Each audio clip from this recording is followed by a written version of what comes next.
Hello കൂട്ടുകാരെ, അപ്പം നമ്മൾ ഇന്ന് +2 മോഡൽ എക്സാം 2026 ഇപ്പോൾ കഴിഞ്ഞ കെമിസ്ട്രി എക്സാമിൻ്റെ ആൻസേഴ്സാണ് നോക്കാൻ പോകുന്നത്. ഓക്കെ, അപ്പം നമുക്ക് നേരെ വീഡിയോയിലേക്ക് കിടക്കാം. വീഡിയോയിലേക്ക് കടക്കുന്നതിന് മുമ്പ് ഇതുവരെ നിങ്ങൾ ഈ ചാനൽ സബ്സ്ക്രൈബ് ചെയ്യാതെയാണ് വാച്ച് ചെയ്യുന്നതെങ്കിൽ ഒന്ന് സബ്സ്ക്രൈബ് ചെയ്ത് സപ്പോർട്ട് ചെയ്യണേ. ഓക്കെ, അപ്പം നമുക്ക് നോക്കാം. Answer any 4 questions from 1 to 5 each carries 1 score. അപ്പോൾ നമുക്ക് എന്താണ് 1 മുതൽ 5 വരെ ക്വസ്റ്റ്യൻ, ആദ്യം 5 ക്വസ്റ്റ്യൻ തന്നിട്ടുണ്ട്. അതിലേതെങ്കിലും 4 എഴുതിയാൽ മതി, 1 മാർക്ക് വീതമാണ്. ഓക്കെ, ഞാനിപ്പോൾ എല്ലാ ക്വസ്റ്റ്യൻ പറഞ്ഞു പോകുന്നുണ്ട്. ഒന്നാമത്തെ ക്വസ്റ്റ്യൻ നോക്കാം. Which of the following is an example for an allylic halide? Okay, അവിടെ കുറച്ച് 4 ഓപ്ഷൻസ് തന്നിട്ടുണ്ട്. അതിൽ അലീലിക് ഹാലൈഡിന് എക്സാമ്പിൾ ഉദാഹരണമായത് എടുക്കാനാണ് പറയുന്നത്. ഉത്തരം ആൻസർ ഡി ആണ്. എന്തുകൊണ്ടെന്ന് വെച്ചാൽ അലീലിക് ഹാലൈഡ്, ആ പേരിൽ തന്നെയുണ്ട് ഹാലജൻ അല്ലേ. ഹാലജൻ ആറ്റം നമ്മൾ അലീലിക് ഹാലൈഡ് പഠിച്ചു. ഹാലജൻ ആറ്റം ഒരു കാർബൺ ഡബിൾ ബോണ്ടിന് തൊട്ടടുത്തുള്ള sp3 ഹൈബ്രിഡൈസ്ഡ് കാർബണുമായി ഹാലജൻ ആറ്റം ബന്ധിപ്പിക്കപ്പെടുന്നു അല്ലേ. അപ്പോൾ ഇവിടെ ഒരു ഡബിൾ ബോണ്ട് ഉണ്ട്, നോക്കിക്കേ അവിടെ ഡി എന്ന ഫിഗറിൽ. അപ്പോൾ ആ ഡബിൾ ബോണ്ടിന്റെ തൊട്ടടുത്ത കാർബണുമായിട്ടാണ് ഹാലജൻ എന്ന് വെച്ചാൽ 17ാം ഗ്രൂപ്പ് എലമെന്റ്സ് അല്ലേ. ഹാലജൻ ഗ്രൂപ്പിലെ ക്ലോറിൻ കണക്ട് ചെയ്തിരിക്കുന്നത്. ഓക്കെ, അപ്പോൾ ഇങ്ങനെയുള്ള സംയുക്തങ്ങളെയാണ് നമ്മൾ അലീലിക് ഹാലൈഡ്സ് എന്ന് വിളിക്കുന്നത്. അപ്പോൾ നമ്മുടെ ഓപ്ഷൻ ഡി നോക്കുവാണെങ്കിൽ ക്ലോറിനൊരു ഹാലജൻ ഫാമിലിയാണ്. അതുപോലെ ഡബിൾ ബോണ്ടിന് അല്ലെ, അവിടെ നോക്കിയ ഡബിൾ ബോണ്ടിന് തൊട്ടടുത്ത കാർബണുമായിട്ടാണ് അറ്റാച്ച് ചെയ്തിരിക്കുന്നത്. അപ്പോൾ ആൻസർ ഓപ്ഷൻ ഡി ആണ് ശരി ഉത്തരം. അപ്പോൾ അടുത്ത ക്വസ്റ്റ്യൻ, രണ്ടാമത്തെ question, give an example for hexadentate ligand. അപ്പോൾ ഹെക്സാഡെൻഡേറ്റ് ലിഗൻഡിന് ഒരു എക്സാമ്പിൾ പറയുക. അപ്പോൾ നമ്മൾ പഠിച്ചിരുന്നു യൂണിഡെൻഡേറ്റ് അല്ലേ, ഡൈഡെൻഡേറ്റ്, ഹെക്സ. അപ്പോൾ യൂണി എന്ന് പറഞ്ഞാൽ 1, ഡൈ 2. അപ്പോൾ ഹെക്സ അല്ല, പോളിഡെൻഡേറ്റ് എന്ന് പറയുമ്പോൾ ധാരാളം. ഇവിടെ തന്നെ ഹെക്സാഡെൻഡേറ്റ് എന്ന് പറഞ്ഞപ്പോൾ എത്ര, ഹെക്സ 6 ആണ്. അപ്പോൾ പോളി ഗ്രൂപ്പിൽ വരും, പോളി ലിഗൻഡിലാണ് അല്ലേ. അപ്പോൾ നമ്മൾ പഠിച്ചായിരുന്നു പോളിഡെൻഡേറ്റിൽ ഏതാ പഠിച്ചത്, EDTA അല്ലേ. E for ethylene, D for diamine, T for tetra, A for acetate ion അല്ലേ. അപ്പോൾ ഹെക്സാഡെൻഡേറ്റ് ലിഗൻഡ് നമ്മൾ അതൊക്കെ ഒന്ന് മനസ്സിലാക്കി ഒന്ന് ശ്രദ്ധിച്ചാലോചിച്ച് കിട്ടിയിരുന്നെങ്കിൽ ഈ ആൻസർ കിട്ടിയാണ്. ഓക്കെ, അപ്പോൾ പോളിഡെൻഡേറ്റ് ലിഗൻഡിന് എക്സാമ്പിളും ചോദിച്ചാൽ EDTA ആണ്. അപ്പോൾ ഇവിടെ ഹെക്സാഡെൻഡേറ്റ് ലിഗൻഡ് ഏതായിരിക്കും, EDTA തന്നെ ആയിരിക്കും. അതായത് ഇവിടെ EDTA 6 ഡോണർ ആറ്റങ്ങൾ വഴി ഒരു മെറ്റൽ അയോണുമായിട്ട് ബന്ധിപ്പിക്കാൻ കഴിയും. അങ്ങനത്തെ ഉള്ളൊരു ലിഗൻഡാണ് ഈ EDTA എന്ന് പറയുന്നത്. ഓക്കെ, ഇനി അടുത്ത മൂന്നാമത്തെ ക്വസ്റ്റ്യൻ ചോദിക്കുന്നത്, which of the following is A secondary cell? Okay, താഴെ തന്നിരിക്കുന്നതിൽ ഏതാണ് സെക്കൻഡറി സെൽ എന്നാണ് ചോദിച്ചിരിക്കുന്നത്. നമ്മൾ പഠിച്ചായിരുന്നു പ്രൈമറി സെല്ല്, സെക്കൻഡറി സെല്ലൊക്കെ പഠിച്ചിട്ടുണ്ട് അല്ലേ. അപ്പോൾ ഇതിനകത്ത് ഏതാണ് സെക്കൻഡറി സെല്ലിന് ഉദാഹരണമാണ് ചോദിക്കുന്നത്. അപ്പോൾ ഒന്നാമത്തെ ഓപ്ഷൻ ഡ്രൈ സെൽ എന്താണ്, പ്രൈമറി സെല്ലാണ്. അപ്പോൾ ആദ്യം നമുക്ക് എന്താണ് പ്രൈമറി സെല്ലും സെക്കൻഡറി സെല്ലും എന്ന് അറിയാമോ? അതായത് നമ്മൾ പ്രൈമറി സെല്ലെന്ന് പറഞ്ഞാൽ ഒരിക്കൽ മാത്രം ഉപയോഗിക്കാൻ കഴിയുന്ന സെല്ലാണ്. ഇനി സെക്കൻഡറി സെല്ലെന്ന് വെച്ചാൽ നമുക്ക് റീചാർജ് ചെയ്ത് വീണ്ടും ഉപയോഗിക്കാൻ കഴിയുന്ന തരത്തിൽ. അപ്പോൾ ഇവിടെ dry cell, button cell, mercury cell ഇതൊക്കെയെന്ന് വെച്ചാൽ ഒരിക്കൽ മാത്രം ഉപയോഗിക്കാൻ പറ്റുന്ന സെല്ലാണ്. അത് ഒരിക്കൽ ഉപയോഗിച്ച് കഴിഞ്ഞാൽ പിന്നെ അത് നമുക്ക് ഉപയോഗിക്കാൻ പറ്റത്തില്ല. പക്ഷെ അതേസമയം നിക്കൽ കാഡ്മിയം സെൽ അതെന്ന് പറഞ്ഞ ഒരു സെക്കൻഡറി സെല്ലാണെന്ന് നമ്മൾ പഠിച്ചു. അത് നമുക്ക് റീചാർജ് ചെയ്ത് വീണ്ടും ഉപയോഗിക്കാൻ കഴിയും, അതാണ്. അപ്പോൾ answer option D, nickel cadmium cell. ഇനി അടുത്ത നാലാമത്തെ question if the rate constant of A reaction. അപ്പോൾ റേറ്റ് കോൺസ്റ്റന്റ് ഒക്കെ തന്നിട്ടുണ്ട്. Of A reaction is 5 × 10⁵ S⁻⁻1. The order of the reaction is dash. അപ്പോൾ ഇതുപോലെ പറഞ്ഞിരുന്നു നമ്മൾ 0 ഓർഡർ പഠിച്ചപ്പോഴും ഫസ്റ്റ് ഓർഡർ പഠിച്ചപ്പോഴും ഒക്കെ പറഞ്ഞു. അതായത് യൂണിറ്റ് വെച്ച് നമുക്ക് ഓർഡർ ഏതാണെന്ന് കണ്ടുപിടിക്കും. ഇവിടെ നമ്മൾ നോക്കിയേ S⁻⁻1. S⁻⁻1 എന്ന് പറഞ്ഞാൽ ഫസ്റ്റ് ഓർഡറാണ്. അപ്പോൾ ഫസ്റ്റ് ഓർഡർ റിയാക്ഷൻ്റെ യൂണിറ്റിലാണ് നമ്മൾ S⁻⁻1. അതുപോലെ ബാക്കിയുള്ള ഓർഡറുണ്ട്, അത് നിങ്ങൾ ടെക്സ്റ്റ് എടുത്ത് വായിക്കുക. അപ്പോൾ അത് ഒന്ന് പഠിച്ചിരിക്കുക, അത് ചോദിക്കും. ഓക്കെ, അപ്പോൾ യൂണിറ്റ് വെച്ചിട്ട് നമുക്ക് ഏത് ഓർഡറാണെന്ന് കണ്ടുപിടിക്കാൻ പറ്റും. അപ്പോൾ ആ തന്നിരിക്കുന്ന നമ്പറിൻ്റെ കൂടെ അവസാനം തന്നിരിക്കുന്ന S⁻⁻1. S⁻⁻1 എന്ന് വെച്ചാൽ ഫസ്റ്റ് ഓർഡർ റിയാക്ഷൻ്റെ റേറ്റ് കോൺസ്റ്റൻറ്റിൻ്റെ യൂണിറ്റ് ആണ്. ഓക്കെ, അപ്പോൾ ഇത് ആൻസർ ഫോർ ഫസ്റ്റ് ഓർഡർ. ഇനി നമുക്ക് അഞ്ചാമത്തെ ക്വസ്റ്റ്യൻ നോക്കാം. Analyse the following statements and choose the correct option. അപ്പോൾ എന്താണ്, ചുവടെ നൽകിയിരിക്കുന്ന പ്രസ്താവനകൾ വിശകലനം ചെയ്ത് ശരിയായത് തിരഞ്ഞെടുക്കുക. സ്റ്റേറ്റ്മെൻറ്റ് 1 പറയുന്നത് എന്താണ്, sucrose is A non reducing sugar. അപ്പോൾ സുക്രോസ് ഒരു നിരോക്സീകാരി ഷുഗർ അല്ല. Statement 2, the reducing groups of glucose and fructose are involved in glycosidic bond formation in sucrose.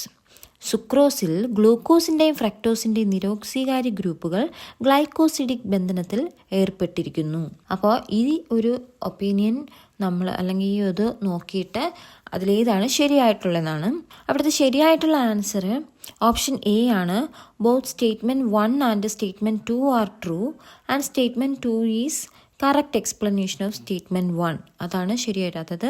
ഒന്നാമത്തെ സ്റ്റേറ്റ്മെൻറ്റ് നോക്കിക്കേ, sucrose is A non reducing sugar. നമ്മൾ പഠിച്ചായിരുന്നു sucrose എന്ന് പറഞ്ഞ ഒരു non reducing sugar ആണ് എന്ന് പഠിച്ചു. അപ്പോൾ അത് ശരിയാണ്. ഇനി അതിൻ്റെ കാരണമാണ് താഴെ കൊടുത്തിരിക്കുന്നത് നോക്കാം. The reducing groups of glucose and fructose are involve in glycosidic bond formation in sucrose. അപ്പോൾ ഗ്ലൂക്കോസിലെയും ഫ്രക്ടോസിലെയും റെഡ്യൂസിങ് ഗ്രൂപ്പുകൾ, അതായത് ആൽഡിഹൈഡ്, കീറ്റോൺ, ഇതൊക്കെ എന്താണ്, ഗ്ലൈക്കോസിഡിക് ബോണ്ട് ഉണ്ടാക്കാൻ വേണ്ടിയിട്ട് അതിനു വേണ്ടി ഏർപ്പെടും.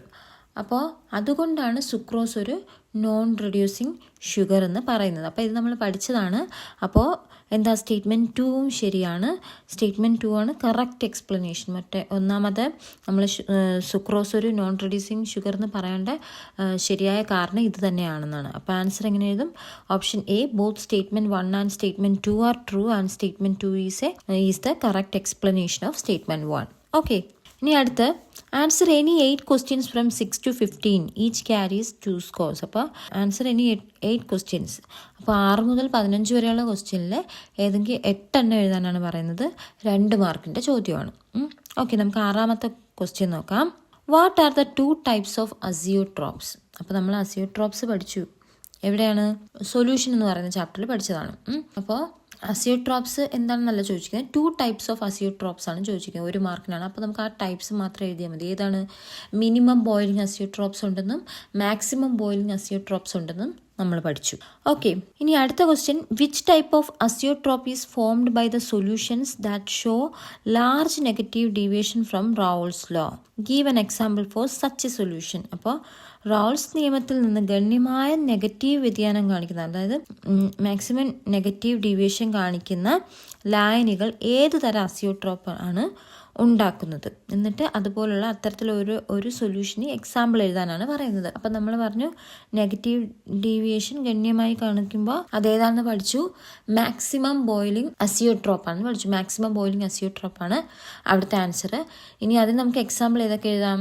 നൈട്രിക് ആസിഡ് ആൻഡ് വാട്ടർ എഴുതാം. ഓക്കെ, നമ്മൾ ആ ചാപ്റ്റർ വായിച്ചാൽ മനസ്സിലാവും. ഓക്കെ, ഇനി അടുത്ത ക്വസ്റ്റ്യൻ. ഈ ക്വസ്റ്റ്യൻ ഒരു റിപ്പീറ്റഡ് ക്വസ്റ്റ്യൻ ആണ്. അതുപോലെ തന്നെ ചോദിച്ചിട്ടുണ്ട്. അത് 2023 ചോദിച്ചിട്ടുണ്ട്, 2021, 18, 19 അങ്ങനെ ഒരുപാട് വർഷം റിപ്പീറ്റായിട്ട് ഈ സെയിം ക്വസ്റ്റ്യൻ തന്നെ ഇതുപോലെ ചോദിച്ചിട്ടുള്ളൊരു ക്വസ്റ്റ്യൻ ആണ്. ഓക്കെ, ക്വസ്റ്റ്യൻ നോക്കാം. 7ാമത്തെ question. Lambda naught m for NaCl, HCl and CH3COO NaR 126.4, 425.9 and 91.0 SCM² mole raised to -1 respectively. അപ്പോൾ അവിടെ തന്നിട്ടുണ്ട് ലാംഡ നോട്ട് എമ്മിൻ്റെ വാല്യൂസ് ആണ്. അപ്പോൾ NaClൻ്റെ വാല്യൂ 126.4ഉം അതിൻ്റെ യൂണിറ്റാണ് ഇവിടെ കൊടുത്തിട്ടുള്ളത് SCM² mole raised to -1 എന്ന്. പിന്നെ CH3COO NAയുടേത് തന്നിട്ടുണ്ട് എത്രയാണ്? 425.9 എന്ന് തന്നിട്ടുണ്ട്. സോറി, HClൻ്റെ ആണത്. അടുത്ത CH3COO NAയുടെ ആണ് 91 എന്ന് തന്നിട്ടുണ്ട്. 91 SCM² into mall raise to -1 എന്ന് തന്നിട്ടുണ്ട്. നമ്മളോട് ചോദിച്ചിട്ടുള്ളത് calculate lambda naught m for CH3COOH. അപ്പോൾ CH3COOHൻ്റെ ലാംഡ നോട്ട് എം വാല്യൂ കണ്ടുപിടിക്കാനാണ് പറയുന്നത്. അതിന് വേറൊന്നുമില്ല, നമ്മൾ ഏത് ലോ ആണ് ഇവിടെ ഉപയോഗിക്കുന്നത്?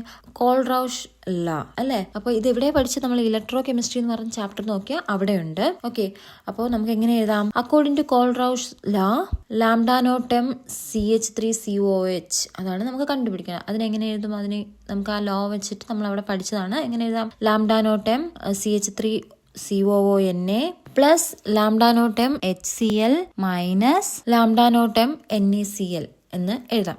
ഏത് നമ്മൾ കോൾറൗഷസ് ലോ ഉപയോഗിച്ചിട്ട്. എന്നിട്ട് വാല്യൂസ് അപ്ലൈ ചെയ്യുക, അത്രയേ ഉള്ളൂ. അപ്പോൾ വാല്യൂസ് അപ്ലൈ ചെയ്യുമ്പോൾ എത്രയാണ്?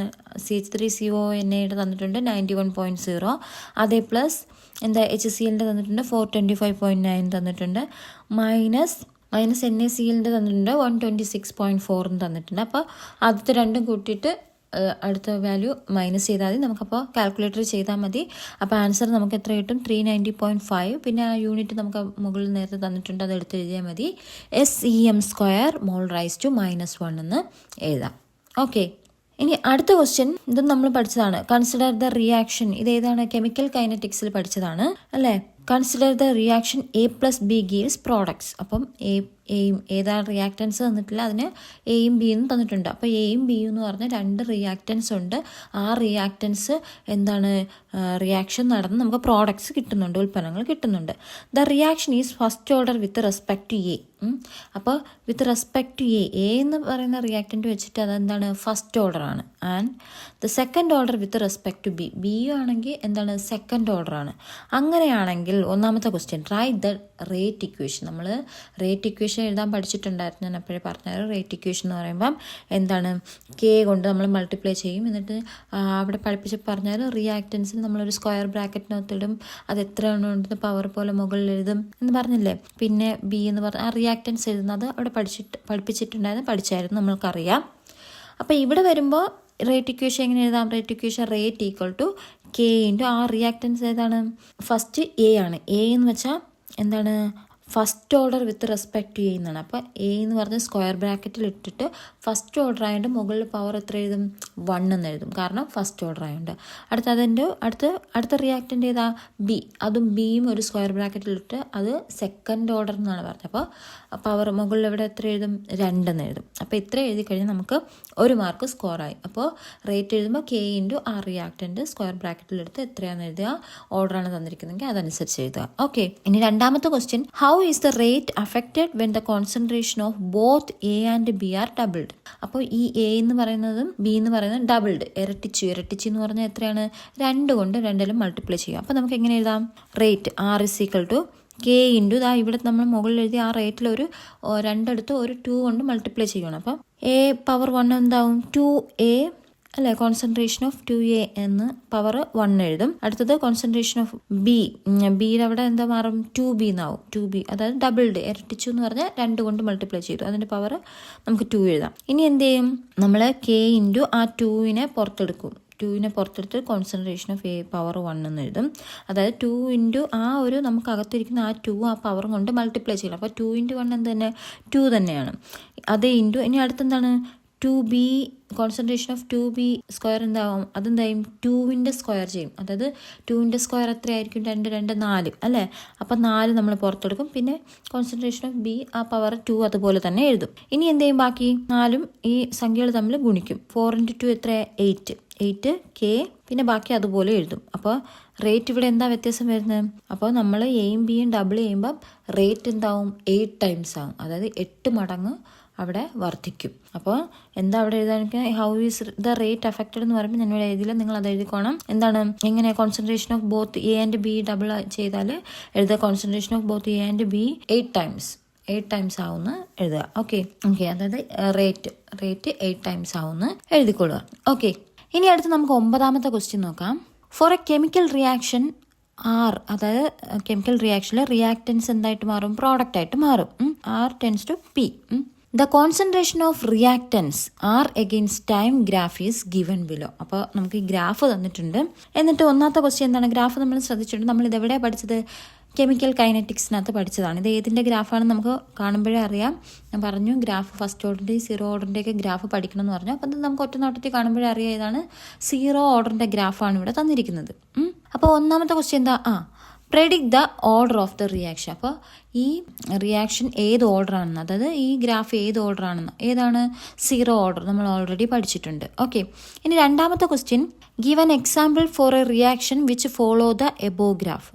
Give an example four A reaction which, അപ്പോൾ ഈ തന്നിരിക്കുന്ന ഗ്രാഫിനെ അതുപോലെ ഫോളോ ചെയ്യുന്ന എന്താണ്?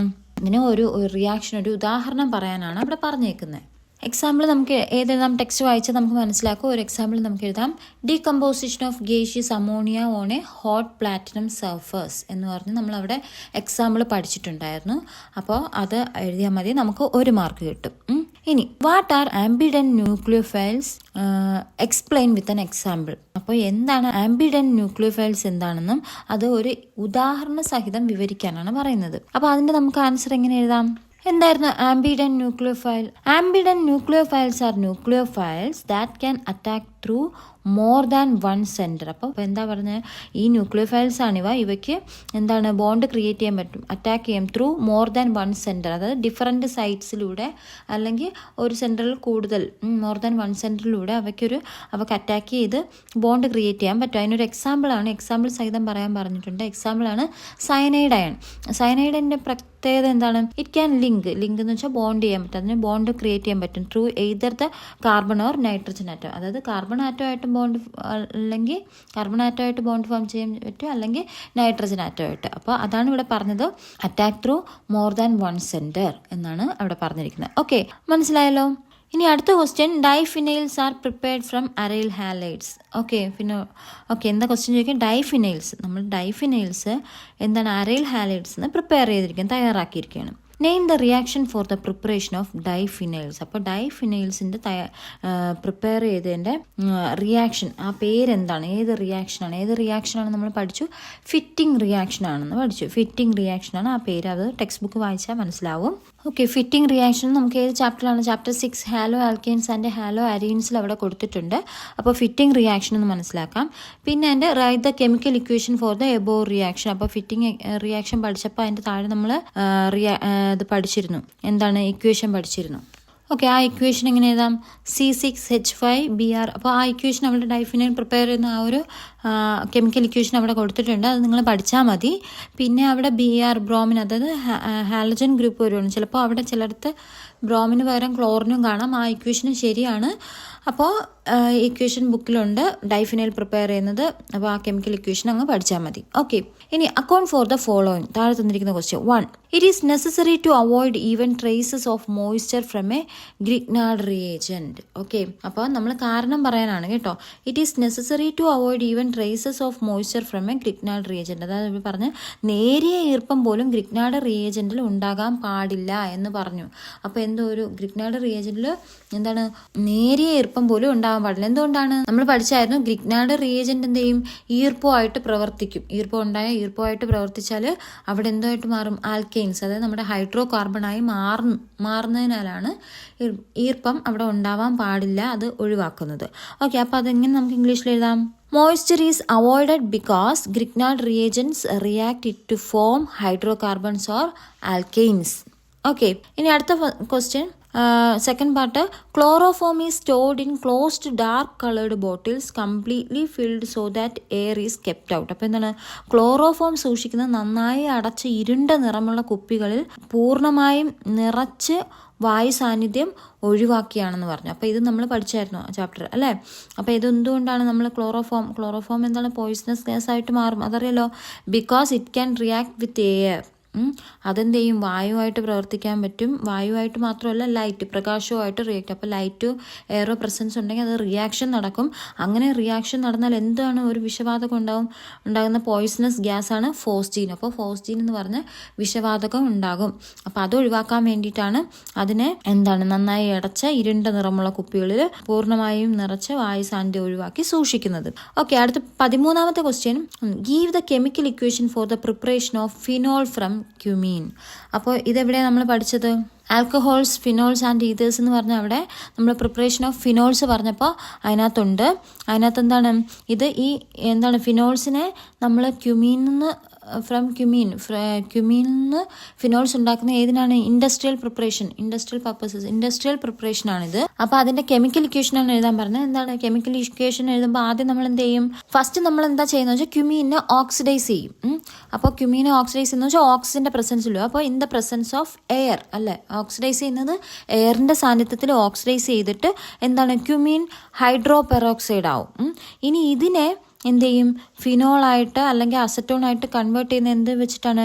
ഡൈലൂട്ട് ആസിഡുമായിട്ട് പ്രതിപ്രവർത്തിച്ചിട്ടാണ് വിത്ത് ഡൈലൂട്ട് ആസിഡുമായിട്ട് റിയാക്ട് ചെയ്യിപ്പിച്ചാണ് നമ്മൾ എന്താണ് ഫിനോൾ പ്രിപ്പയർ ചെയ്യുന്നത്. അപ്പോൾ അതിൻ്റെ ഇക്വേഷൻ, കെമിക്കൽ ഇക്വേഷൻ ഞാൻ അവിടെ എഴുതിയിട്ടുണ്ട്, അത് നോക്കിയാൽ മതി. അത് എഴുതിയാൽ ആദ്യം ഓക്സിഡൈസ് ചെയ്യും, പിന്നെന്താണ് അത് ക്യുമീൻ ഹൈഡ്രോപെറോക്സൈഡ് ആവും, പിന്നെ അതിനെ ആസിഡൊക്കെ കടത്തിവിട്ട് എന്താ ഡൈലൂട്ട് ആസിഡുമായിട്ട് റിയാക്ട് ചെയ്യിപ്പിക്കും. ഓക്കെ, അപ്പോൾ അതിൻ്റെ കെമിക്കൽ ഇക്വേഷൻ അവിടെ തന്നിട്ടുണ്ട്, അത് നോക്കി പഠിച്ചാൽ മതി. ഓക്കെ, അടുത്ത് 2 write the IUPAC name of the by product form during the above reaction. അപ്പോൾ ഈ റിയാക്ഷൻ നടക്കുമ്പോൾ അവിടെ ഒരു ബൈ പ്രോഡക്റ്റ് ഉണ്ടാവും, എന്താണ് അസറ്റോൺ ഉണ്ടാവും എന്ന് പറഞ്ഞു. അപ്പോൾ നമ്മൾ അസറ്റോൺ എന്ന് എഴുതാൻ പറ്റില്ല. അസറ്റോൺ എന്താ ചോദിക്കുന്നത്, IUPAC നെയിം ആണ് ഈ ബൈ പ്രോഡക്റ്റിൻ്റെ IUPAC നെയിമാണ് പറയുന്നത്. അപ്പോൾ എന്താണ് അസറ്റോണിൻ്റെ IUPAC നെയിം എന്ന് വെച്ചാൽ പ്രൊപ്പനോൺ ആണ്, പ്രൊപ്പനോൺ. അപ്പോൾ പ്രൊപ്പനോൺ എന്ന് എഴുതിയാൽ നമുക്ക് 1 മാർക്ക് സ്കോർ ചെയ്യാൻ പറ്റും. ഓക്കെ, ഇനി അടുത്ത് നമുക്ക് 14ാമത്തെ ക്വസ്റ്റ്യൻ നോക്കാം. 14ാമത്തെ ക്വസ്റ്റ്യൻ ഇതാ പറയുന്നത്, explain Cannizzaro reaction with the help of A chemical equation. അപ്പോൾ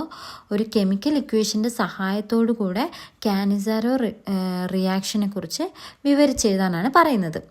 അപ്പോൾ അതിൻ്റെ ആൻസർ എന്താണ്, aldehydes with no alpha hydrogen atom when treated with concentrated alkali undergo auto oxidation and auto reduction to form an alcohol and salt of carboxylic acid.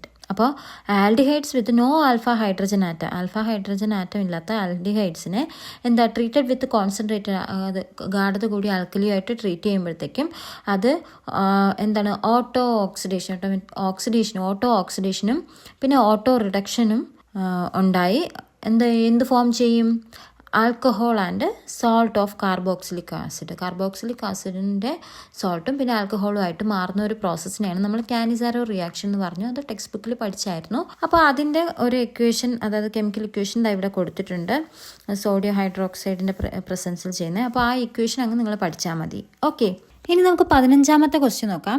Identify A and B in the following reactions. അപ്പോൾ ഇവിടെ ഒരു reaction തന്നിട്ടുണ്ട്, ആ റിയാക്ഷനിൽ എയും ബിയും അവിടെ എന്താണ് വരുന്നത്, ഏത് പ്രോഡക്റ്റ്സ് ആണ് കിട്ടുന്നത് എന്നാണ് നമുക്ക് ആൻസർ ചെയ്യേണ്ടത്.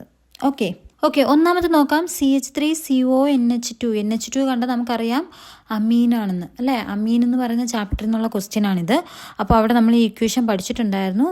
അപ്പോൾ എന്താണ് അവിടെ എ എന്ന് പറയുന്നത് എന്താണ്, CH3NH2 ആണ്, അതായത് മെത്തനമീൻ. അവിടെ ആ പ്രോഡക്റ്റിലെ CO അങ്ങ് സോഡിയം കാർബണേറ്റ് ആയിട്ട് Na2CO3 പോവും. അപ്പം നമുക്ക് ബാക്കി കിട്ടുന്നത് CH3NH2, അതായത് CH3, അപ്പോൾ ഒരു കാർബൺ, അപ്പോൾ മെത്ത് അല്ലേ, പിന്നെ NH2 അമീൻ, അപ്പം മെത്തനമീൻ ആണ് അവൻ്റെ ആൻസർ എ. ഓക്കെ, രണ്ടാമത്തെ എന്താ, CH3CONH2, അതും അമീനാണ്. അമീൻ്റെ ആ പ്രോഡക്റ്റ് എന്താണെന്ന് ചോദിക്കുന്നത്. അപ്പോൾ നമുക്ക് അത് നമ്മൾ ആ അമീൻ എന്ന് പറഞ്ഞ ചാപ്റ്ററിനകത്ത് പഠിച്ചിട്ടുണ്ട്, നിങ്ങളൊന്ന് നോക്കിയാൽ അറിയാം. അതും എന്താണ്, CH3CH2NH2 എത്തനമീൻ, അതായത് 2 കാർബൺ, CH3CH2, അപ്പം 2 കാർബൺ വരുമ്പോൾ എത്ത് അല്ലേ, പിന്നെ അമീൻ, എത്തനമീൻ ആണ് അവിടുത്തെ ബി എന്ന് പറയുന്നത്. ഓക്കെ, ഇനി അടുത്ത question, answer any 8 questions from 16 to 26. അപ്പോൾ 16 മുതൽ 26 ഏതെങ്കിലും 8 എണ്ണത്തിന് എഴുതിയാൽ മതി. ഓക്കെ, ഓരോന്നും 3 മാർക്ക് വീതമാണ്.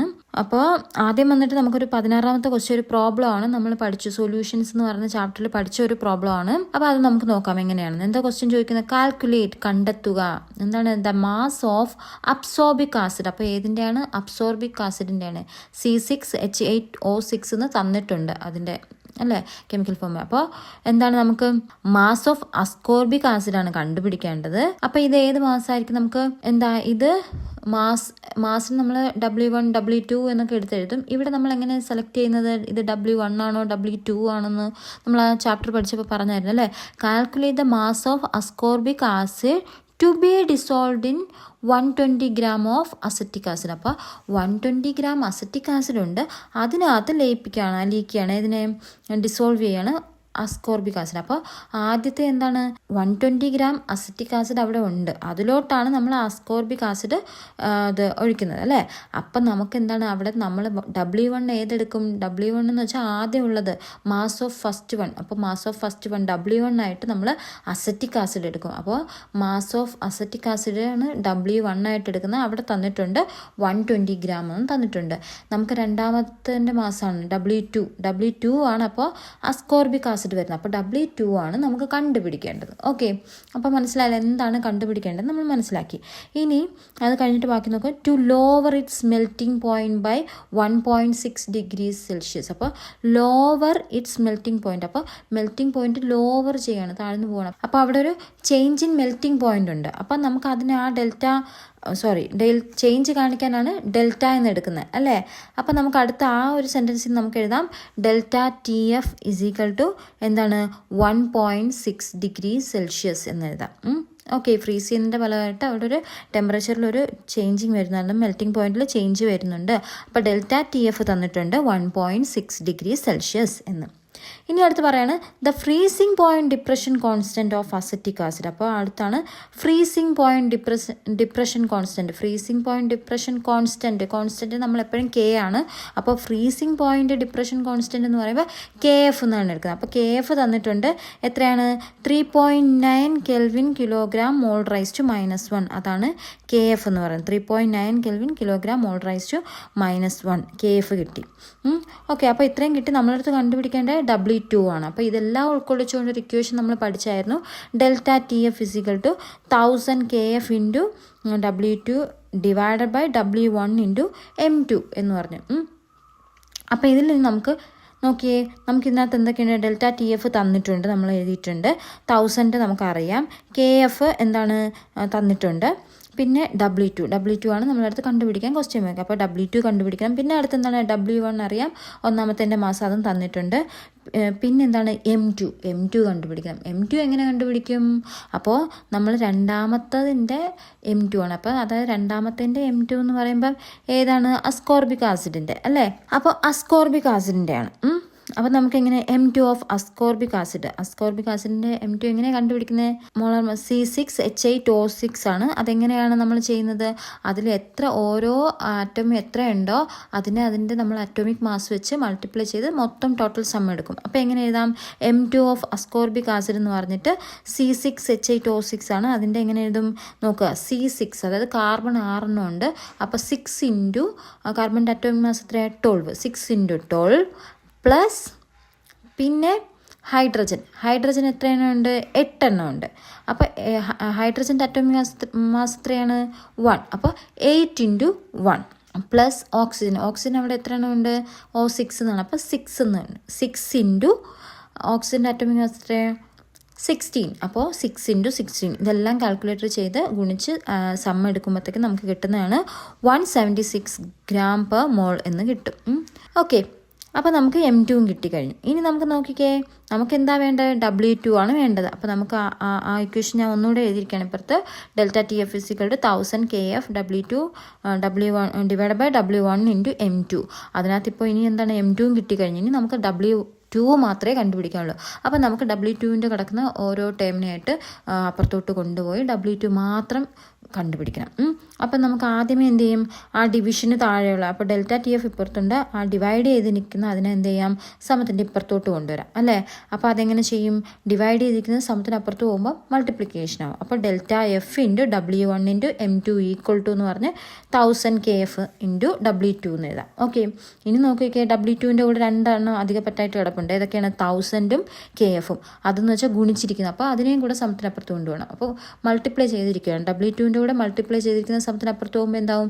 ഡിവിഷൻ ആവും. അപ്പോൾ W2 എന്ന് പറഞ്ഞാൽ എന്തായാലും അവസാനം ഫൈനൽ ഇക്വേഷൻ എന്ത് കിട്ടും? W2 കണ്ടുപിടിക്കാൻ ΔTF into W1 into M2 divide by 1000 KF. ഇനി ബാക്കി എല്ലാം വാല്യൂസ് സബ്സ്റ്റിറ്റ്യൂട്ട് ചെയ്താൽ മതി. ΔTF നമുക്ക് കിട്ടിയിട്ടുണ്ട് 1.6 എന്ന്.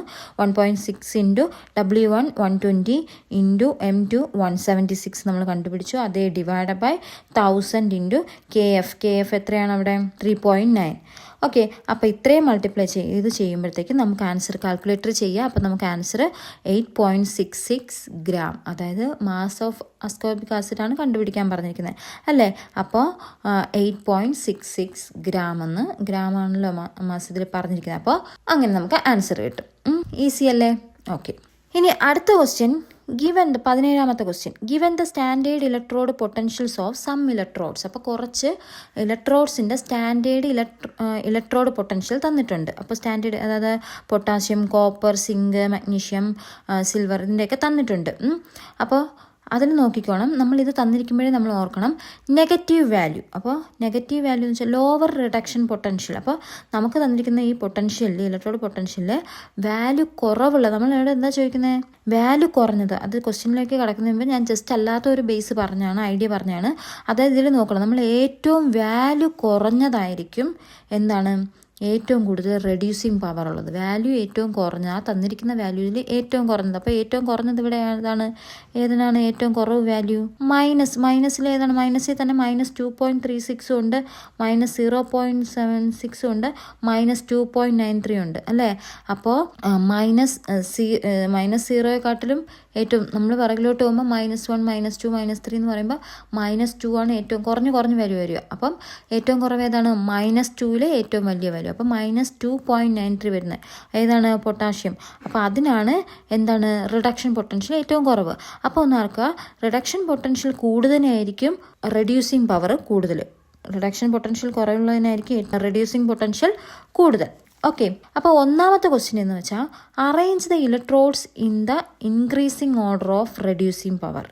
ഇനി അറേഞ്ച് ദ ഇലക്ട്രോൺസ്, അപ്പോൾ ഈ തന്നിരിക്കുന്ന ഇലക്ട്രോൺസിനെ increasing order of reducing power, അതായത് റെഡ്യൂസിങ് പവർ കൂടി വരുന്ന ക്രമത്തിലാണ് എഴുതണം. അപ്പം നമുക്ക് ഏറ്റവും റെഡ്യൂസിങ് പവർ ഏറ്റവും കുറഞ്ഞത് ഫസ്റ്റ് എഴുതണം, എന്നിട്ട് അത് ലെസ് ദാൻ എന്ന് പറഞ്ഞ് എഴുതണം. അപ്പോൾ റെഡ്യൂസിങ് പവർ ഏറ്റവും കുറഞ്ഞതെന്ന് പറഞ്ഞാൽ നമ്മൾ പറഞ്ഞു ഏറ്റവും കുറവ് വാല്യൂ ഉള്ളതിനാണ് റെഡ്യൂസിങ് പവർ ഏറ്റവും കൂടുതൽ. അപ്പോൾ ഇവിടെ തന്നിരിക്കുന്നതിൽ ഏറ്റവും കൂടിയ വാല്യൂവിനായിരിക്കും റെഡ്യൂസിങ് പവർ കുറവ്, അതായിരിക്കും ഫസ്റ്റ് എഴുതുന്നത്. അപ്പോൾ ഏറ്റവും കൂടിയ വാല്യൂ ഏതാണ് ഇവിടെ തന്നിരിക്കുന്നതിൽ? 0.80 അല്ലേ. അപ്പോൾ ഏതാണ്? AG. അപ്പോൾ AG ലെസ് ദാൻ. ഇനി AGയെക്കാട്ടിലും കുറഞ്ഞ വാല്യൂ അടുത്ത് ഏതാണ്? അടുത്ത ബാക്കിയുള്ള വാല്യൂ ആയിട്ട് കമ്പയർ ചെയ്യുമ്പോൾ AGയുടെ തൊട്ട് താഴെയായിട്ട് വരുന്നത് കോപ്പറാണ് അല്ലേ, 0.34 ആണ്. അപ്പോൾ കോപ്പർ CU ലെസ് ദാൻ. പിന്നെന്താണ്? ആ കോപ്പറിനെക്കാട്ടിലും തൊട്ട് താഴെയുള്ള വാല്യൂ ഏതാണ്? കുറഞ്ഞിരിക്കുന്ന വാല്യൂ ഏതായിരിക്കും? സിങ്ക് അല്ലേ, -0.76. അപ്പോൾ അത് സിങ്ക് ലെസ് ദാൻ. ഇനി സിങ്കിനെക്കാട്ടിലും കുറഞ്ഞ വാല്യൂ ഏതാണ്? -2.36 ഉണ്ട്, -2. അപ്പോൾ -2.36 ആണ് അടുത്ത കുറഞ്ഞ വാല്യൂ. അപ്പോൾ ഇതാണ് MG ലെസ് ദാൻ. അടുത്ത് ഏറ്റവും കുറഞ്ഞുള്ള വാല്യൂ ഏതാണ്? K നമ്മൾ പറഞ്ഞു. അപ്പോൾ K എന്ന് എഴുതാം. അപ്പോൾ Kക്കാണ് ഏറ്റവും കുറഞ്ഞ വാല്യൂ ഉള്ളതിനാണ് ഏറ്റവും കൂടുതൽ റെഡ്യൂസിങ് പവർ. മനസ്സിലായല്ലോ? ഓക്കെ, അത് 1 മാർക്ക് കിട്ടും. ഇനി രണ്ടാമത്തെ question, can you store copper sulphate solution in zinc pot. അപ്പോൾ CuSO4 കോപ്പർ സൾഫേറ്റ് സൊല്യൂഷനെ നമ്മൾ സിങ്ക് പോട്ടിനകത്തോട്ട് സ്റ്റോർ ചെയ്ത് ശേഖരിക്കാൻ പറ്റുമോ? സബ്സ്റ്റാൻഷിയേറ്റ് എന്നാണ്. അപ്പോൾ എന്താണ് നമ്മൾ അവിടെ മനസ്സിലാക്കുന്നത്? ശേഖരിക്കാൻ പറ്റുമോ? ഇല്ല. എന്തുകൊണ്ടാണ്? നോ എന്ന് പറയാം. എന്തുകൊണ്ടാണെന്ന് പറയാം. എന്തുകൊണ്ടാണ്? സിങ്കും കോപ്പറും നോക്കുക. ഓക്കെ, സിങ്കും കോപ്പറും കമ്പയർ ചെയ്യുക. സിങ്കിൻ്റെ വാല്യൂ എത്രയാണ്? ഇലക്ട്രോഡ് പൊട്ടൻഷ്യൽ -0.76 അല്ലേ. ഇനി കോപ്പറിൻ്റെ നോക്കിയേ, 0.34 ആണ് അല്ലേ. അപ്പോൾ സിങ്കിന് എന്താണ്? Zinc has a lower reduction. സിങ്കിൻ്റെ വാല്യൂ കോപ്പറിനെക്കാട്ടിലും കുറവാണ്. അപ്പോൾ zinc has a lower reduction potential than copper. കോപ്പറിനെക്കാട്ടിലും ലോവർ റിഡക്ഷൻ, കുറഞ്ഞ പൊട്ടൻഷ്യലാണുള്ളത്. So zinc will react with, അതുകൊണ്ട് സിങ്ക് എന്ത് ചെയ്യും? React with the solution and displace copper. അപ്പോൾ ആ സൊല്യൂഷനുമായിട്ട് റിയാക്ട് ചെയ്ത് ആ കോപ്പറിനെ അങ്ങ് ഡിസ്പ്ലേസ് ചെയ്യും, എടുത്ത് മാറ്റും. ഓക്കെ, അപ്പോൾ അതുകൊണ്ട് നമുക്ക് കോപ്പർ സൾഫേറ്റ് സൊല്യൂഷന് സിങ്ക് പോട്ടിൽ സ്റ്റോർ ചെയ്യാൻ പറ്റില്ല. ഓക്കെ, ഇനി അടുത്ത ക്വസ്റ്റ്യൻ, മൂന്നാമത്തെ question, calculate the standard cell potential of A cell. അപ്പോൾ ഒരു സെല്ലിൻ്റെ സ്റ്റാൻഡേർഡ് സെൽ പൊട്ടൻഷ്യൽ കണ്ടുപിടിക്കാം. അപ്പോൾ സ്റ്റാൻഡേർഡ് സെൽ പൊട്ടൻഷ്യൽ കണ്ടുപിടിക്കാൻ നമുക്കറിയാം ഇക്വേഷൻ എന്താണ്? സ്റ്റാൻഡേർഡ് കാഥോഡ് പൊട്ടൻഷ്യൽ അല്ലേ. Standard cathode potential minus standard anode potential ചെയ്താൽ മതി. അപ്പോൾ ഇവിടെ നമുക്ക് in which the following reaction take place. അപ്പോൾ ഇവിടുത്തെ റിയാക്ഷൻ തന്നിട്ടുണ്ട്. അതിൽ നമുക്ക് കാഥോഡ് ഏത് വരും? അപ്പോൾ ഇവിടെ കാഥോഡ് ഏതായിരിക്കും? കാഥോഡ് നമ്മുടെ AG ആണ് അല്ലേ. Cathode positive. അപ്പോൾ എന്തായാലും വരും?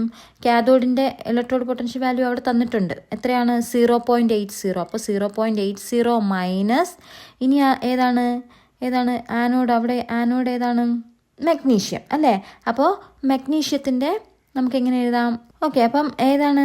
മഗ്നീഷ്യത്തിൻ്റെ -2.36. അപ്പോൾ 0.80 മൈനസ് -2.36 എന്ന് വരും. അപ്പോൾ മൈനസും എന്താവും? പ്ലസ് ആവും. മൈനസിൻ്റെ മൈനസ് പ്ലസ് ആവും. അപ്പോൾ അത് തമ്മിൽ അങ്ങ് കൂട്ടി വെച്ചാൽ മതി. അപ്പോൾ ആൻസർ കാൽക്കുലേറ്റ് ചെയ്യുമ്പോൾ നമുക്ക് ആൻസർ കിട്ടും 3.16 എന്ന് കിട്ടും. ഓക്കെ, ഇനി അടുത്ത 18th ക്വസ്റ്റ്യൻ ആണ്. Explain pseudo first order reaction with an example. Okay, അപ്പോൾ സ്യൂഡോ ഫസ്റ്റ് ഓർഡർ റിയാക്ഷൻ ഒരു ഉദാഹരണ സഹിതം എഴുതാനാണ് പറഞ്ഞിരിക്കുന്നത്. അപ്പോൾ നമ്മൾ പഠിച്ചായിരുന്നു, ഇത് കെമിക്കൽ കൈനറ്റിക്സിൽ പഠിച്ചതാണ്. എന്താ പഠിച്ചത്? Reactions which appear to be higher order but actually follow first order kinetics are called pseudo first order reactions.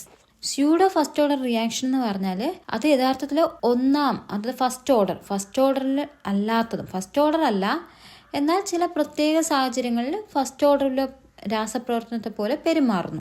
അങ്ങനെയുള്ള കെമിക്കൽ റിയാക്ഷൻ, അതായത് എന്താണ്, reactions which appear to be higher ഓർഡറിലുള്ള റിയാക്ഷൻസ് ആണ്, but actually follow first order kinetics. പക്ഷേ first order കൈനറ്റിക്സിനെ follow പിന്തുടർന്ന് വരുന്നതാണ്.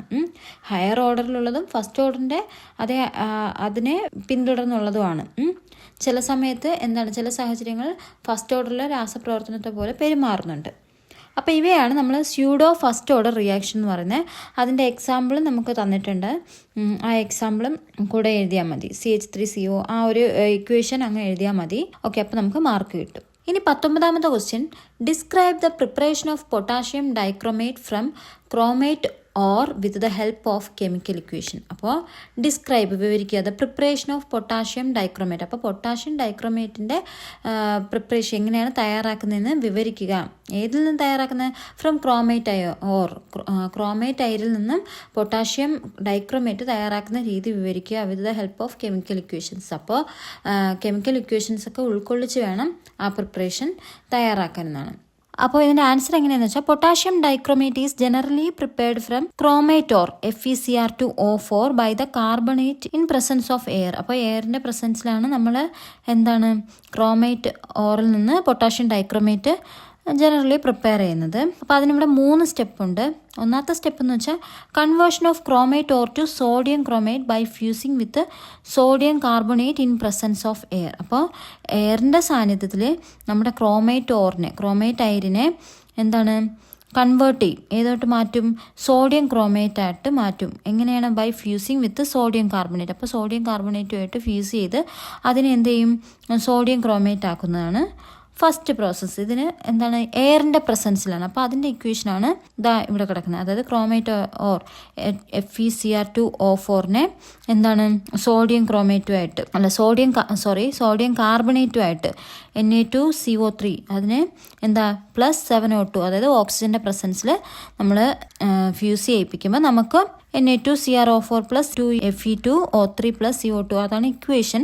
അപ്പോൾ അത്രയും നമുക്ക് കിട്ടും. കാർബൺ ഡൈ ഓക്സൈഡ് വരെ കിട്ടുന്നുണ്ട്. ഇനി എന്ത് ചെയ്യും?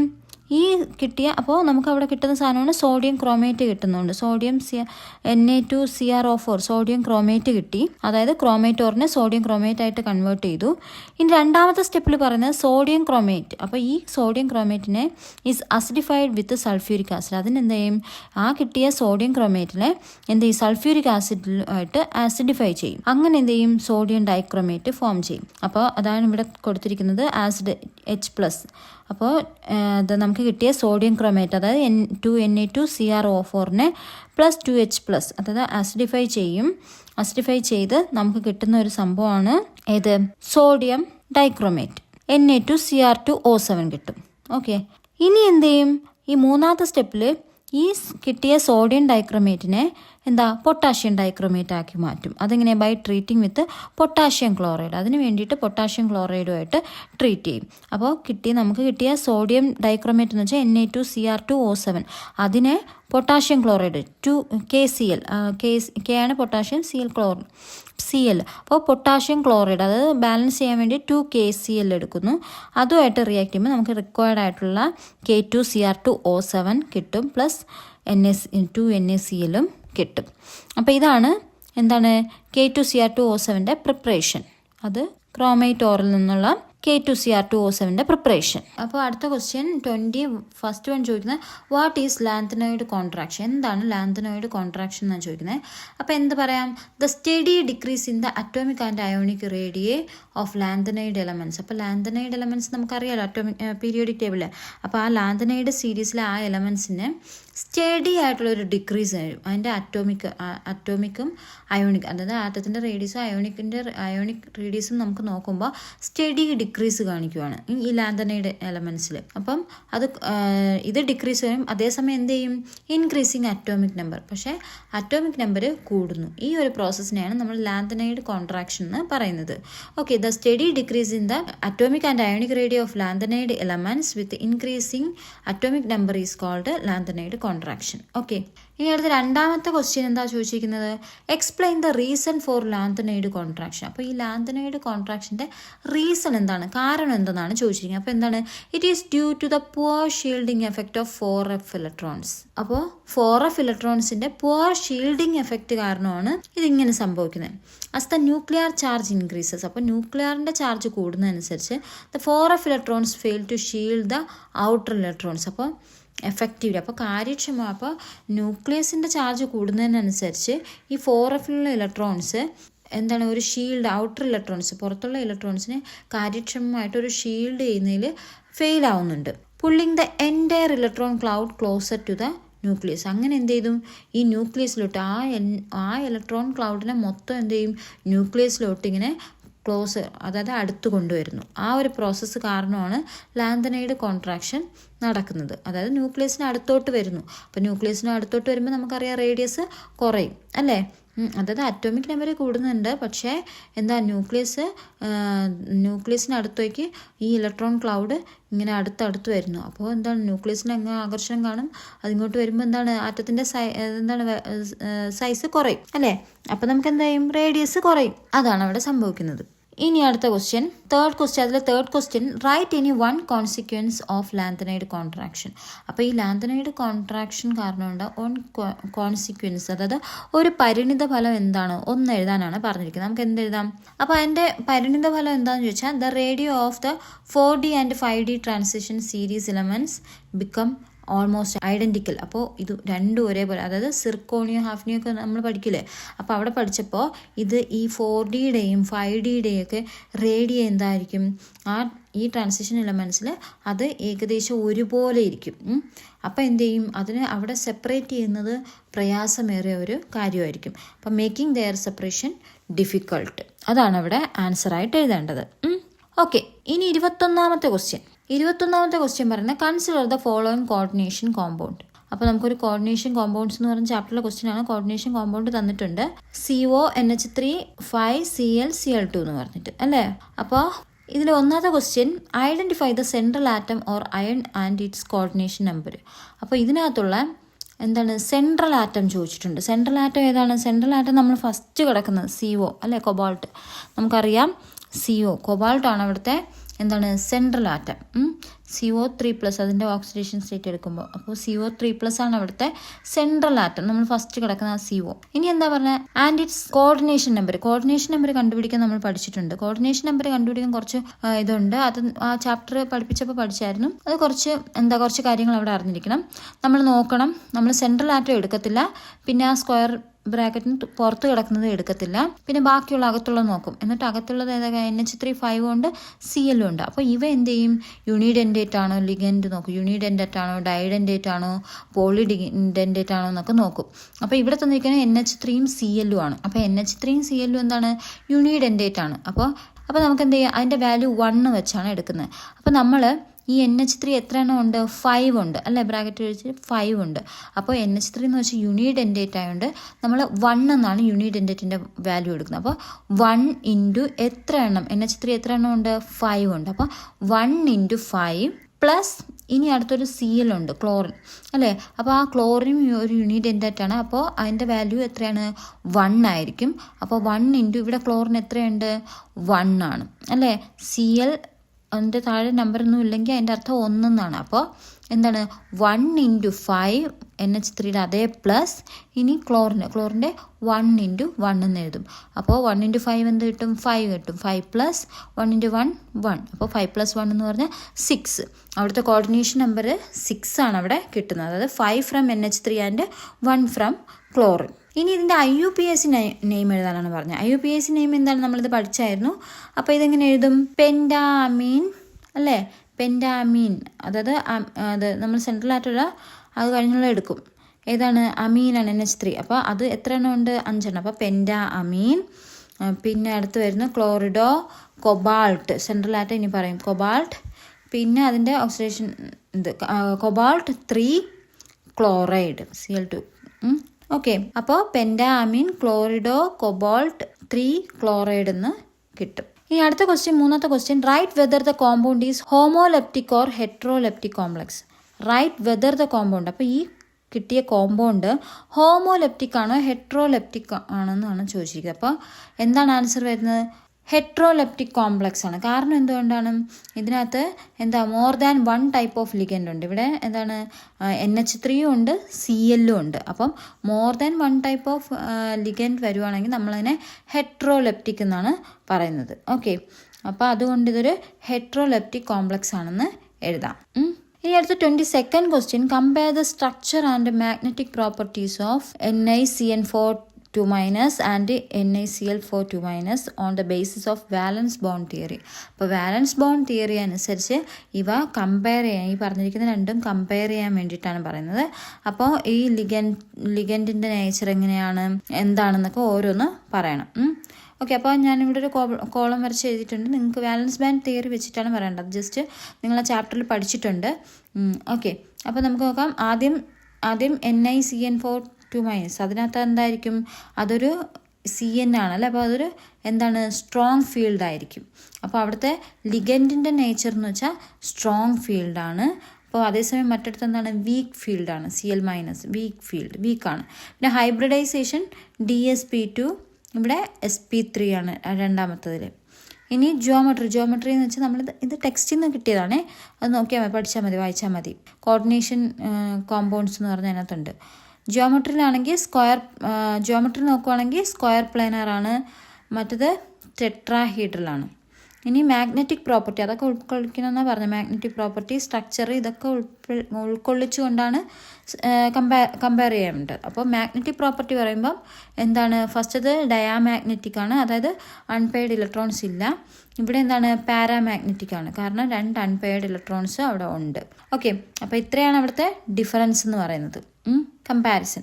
അടുത്തതെന്ന് പറഞ്ഞാൽ 23ാമത്തെ question, right the products A and B in the following reaction. അപ്പോൾ write the products A and B in the following reaction. അപ്പോൾ ഒരു ഇത് തന്നിട്ടുണ്ട്, അതിനകത്തുള്ള നമ്മൾ 2 പ്രോഡക്റ്റ് എഴുതാനാണ്, 2 പ്രോഡക്റ്റ് കിട്ടുന്നുണ്ട് അല്ലേ. അപ്പോൾ ഇവിടെ അത് നമ്മൾ പഠിച്ചിട്ടുണ്ട് അല്ലേ. ആൽക്കഹോൾസ്, ഫിനോൾസ് എന്ന് പറഞ്ഞ ആ ചാപ്റ്ററിൽ പഠിച്ചതായിരുന്നു. അപ്പോൾ ഇവിടെ കിട്ടുന്ന പ്രോഡക്റ്റ് എന്ന് പറയുന്നത് ഏതാണ്? A എന്ന് പറയുന്നത് O-നൈട്രോഫിനോൾ ആണ്, O-നൈട്രോഫിനോൾ. ഓക്കെ, അപ്പോൾ ഫിനോളിനെ ഡൈലൂട്ട് നൈട്രിക് ആസിഡുമായിട്ട് HNO3 നൈട്രിക് ആസിഡുമായിട്ട് പിന്നെ റിയാക്ഷൻ നടക്കുമ്പോൾ നമുക്ക് കിട്ടുന്ന ആദ്യത്തേതെന്ന് പറഞ്ഞാൽ A എന്ന് പറഞ്ഞാൽ O-നൈട്രോഫിനോൾ ആണ്. ഓക്കെ, അതിൻ്റെ ഫിഗർ ഇങ്ങനെ വരും. അടുത്ത് B എന്ന് പറയുന്നത് P-നൈട്രോഫിനോൾ ആണ്. ഓക്കെ, ഇത്രയാണ് ആൻസർ. ഇനി അടുത്ത രണ്ടാമത്തെ question, suggest a method to separate the products obtained in the above reaction. അപ്പോൾ സജസ്റ്റ് ചെയ്യാനാണ്, suggest a method to separate the products. അപ്പോൾ ഈ പ്രോഡക്ട്സിനൊന്ന് സെപ്പറേറ്റ് ചെയ്യാൻ വേണ്ടിയിട്ടുള്ള ഒരു suggest method to separate the products obtained in the above reaction. അപ്പോൾ ഈ മുകളിലത്തെ റിയാക്ഷൻ നമുക്ക് കിട്ടിയ ആ പ്രോഡക്റ്റ് ഉണ്ട്, ആ പ്രോഡക്റ്റിനെ സെപ്പറേറ്റ് ചെയ്യാൻ വേണ്ടിയിട്ടുള്ള ഒരു മെത്തേഡ്, ഒരു രീതി സജസ്റ്റ് ചെയ്യാനാണ് ചോദിച്ചിട്ടുള്ളത്. അത് നമുക്ക് ഏതെഴുതാം? സ്റ്റീം ഡിസ്റ്റിലേഷൻ അല്ലേ. സ്റ്റീം ഡിസ്റ്റിലേഷൻ ആണ് വരുന്നത്. അപ്പോൾ 1 മാർക്കിന് വേണ്ട അത് മാത്രം എഴുതിയാൽ മതി, സ്റ്റീം ഡിസ്റ്റിലേഷൻ എന്ന് എഴുതിയാൽ മതി.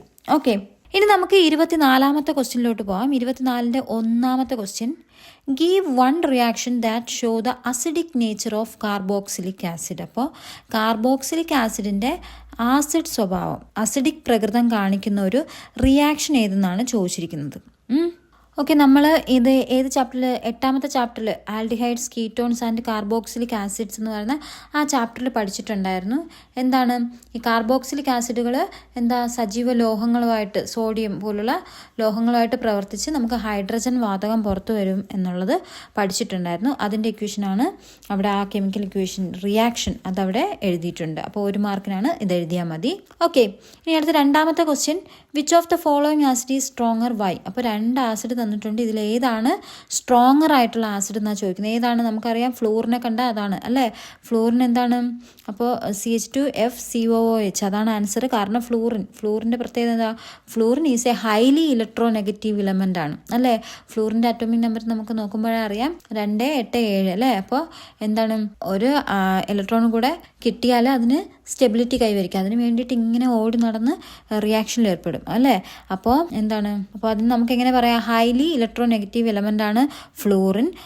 That exerts A strong inductive effect. അപ്പോൾ അതിൻ്റെ ഇൻഡക്റ്റീവ് എഫക്റ്റ് എന്ന് വെച്ചാൽ സ്ട്രോങ് ആയിരിക്കും. അപ്പോൾ അതാണ് അവിടെ കാരണമായിട്ട് നമുക്ക് എഴുതാൻ പറ്റുന്നത്. ഓക്കെ, ഇനി അടുത്ത 25th question, how will you convert nitrobenzene to aniline? അപ്പോൾ നൈട്രോബെൻസീനെ അനിലിനായിട്ട് കൺവേർട്ട് ചെയ്യുന്നത് എങ്ങനെയെന്നാണ് എക്സ്പ്ലെയിൻ വിത്ത് കെമിക്കൽ ഇക്വേഷൻ. അപ്പോൾ കെമിക്കൽ ഇക്വേഷൻ എഴുതിയിട്ട് അതിനെ എക്സ്പ്ലെയിൻ ചെയ്യാനാണ് പറയുന്നത്.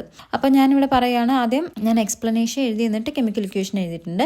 നൈട്രോബെൻസിൻ can be reduced to aniline using metals in an acidic medium such SnHCl or FeHCl. അപ്പോൾ നൈട്രോബെൻസിനെ നമുക്ക് അനിലിനാക്കി നൈട്രോബെൻസിനെ റെഡ്യൂസ് ചെയ്ത് അനിലിനാക്കാൻ പറ്റും. എങ്ങനെയാണ്? Using metals in an acidic medium. മെറ്റൽസിനെ ഒരു അസിഡിക് മീഡിയത്തിൽ വെച്ചിട്ട്, അതായത് മെറ്റൽസും ആസിഡും വേണം. ഓക്കെ, അസിഡിക് മീഡിയത്തിൽ വെച്ചാണ് അത്. അപ്പം നമ്മൾ അയൺ എന്ന് പറയുന്ന മെറ്റൽ അല്ലേ, അവിടുത്തെ ആസിഡ് എന്ന HCl ഹൈഡ്രോക്ലോറിക് ആസിഡ്. അപ്പോൾ മെറ്റലിനെ നമ്മൾ ഒരു അസിഡിക് മീഡിയത്തിലോട്ട് ട്രീറ്റ് ചെയ്യുമ്പോൾ നമുക്ക് നൈട്രോബെൻസിനെ നമുക്ക് അനിലിനായിട്ട് കൺവേർട്ട് ചെയ്യാൻ പറ്റും. അപ്പോൾ അതിൻ്റെ ഇക്വേഷൻ താഴെ കൊടുത്തിട്ടുണ്ട്. C6H5NO2 + 6X ആരോയിൽ iron or HCl. പിന്നെ അതിൻ്റെ റിയാക്ഷൻ ഔട്ട്പുട്ടും പ്രോഡക്റ്റും അവിടെ കിട്ടും. അത് അങ്ങ് എഴുതി വെച്ചാൽ മതി. നമ്മൾ ചാപ്റ്ററിൽ പഠിച്ചിട്ടുണ്ട്. ഓക്കെ, ഇനി അടുത്ത 26th question 1. Explain the classification of vitamins based on its solubility with examples. ഇത് നമ്മൾ പഠിച്ചത് ബയോമോളിക്യൂൾസ് എന്ന് പറയുന്ന ചാപ്റ്ററിലാണ്. വൈറ്റമിൻസ് എന്ന് പറഞ്ഞ് നമ്മൾ പഠിച്ചു. വൈറ്റമിൻസ് 2 ടൈപ്പ് ഉണ്ടെന്നൊക്കെ പറഞ്ഞു അല്ലേ. വൈറ്റമിൻസ് 2 ടൈപ്സ് ഉണ്ട്. എന്താ? ഫാറ്റ് സോല്യൂബിൾ വൈറ്റമിൻസ്, കൊഴുപ്പിൽ ലയിക്കുന്ന വൈറ്റമിൻസും ഉണ്ട്. വാട്ടർ സോല്യൂബിൾ, വെള്ളത്തിൽ ലയിക്കുന്ന വൈറ്റമിൻസും ഉണ്ട്. ഓക്കെ, അപ്പോൾ ഏതൊക്കെയാണ്? എന്താണ് ഫാറ്റ് സോല്യൂബിൾ വൈറ്റമിൻസ് എന്ന് പറഞ്ഞാൽ? Vitamins that are soluble in fats or oils, അപ്പോൾ ബട്ട് ഇൻസോല്യൂബിൾ ഇൻ വാട്ടർ. അതായത് ചില വൈറ്റമിൻസ് ഉണ്ട്, അതെന്ന് വെച്ചാൽ കൊഴുപ്പിലും ലയിക്കും, ഫാറ്റിലും ലയിക്കും, ഓയിലിലും ലയിക്കും, പക്ഷെ അതേസമയം വെള്ളത്തിൽ അലിഞ്ഞു ചേർത്തില്ല. അങ്ങനെയുള്ളതാണ്. അതിന് എക്സാമ്പിളാണ് വൈറ്റമിൻസ് ADEK. അടക്കി എന്ന് ഓർത്താൽ മതി. അത് ഞങ്ങൾ പഠിച്ചിരുന്ന സമയത്ത് അടക്കി എന്നൊക്കെ ഞാൻ ഓർത്താണ് പഠിച്ചിരുന്നത്. അപ്പോൾ നിങ്ങൾക്കും അടക്കി എന്ന് ഓർത്താൽ മതി, ADEK. അപ്പോൾ ഫാറ്റ് സോല്യൂബിൾ എന്ന് കിട്ടും. ഓക്കെ, അടുത്ത രണ്ടാമത് പറയുന്നത് വാട്ടർ സോല്യൂബിൾ വൈറ്റമിൻസ് ആണ്.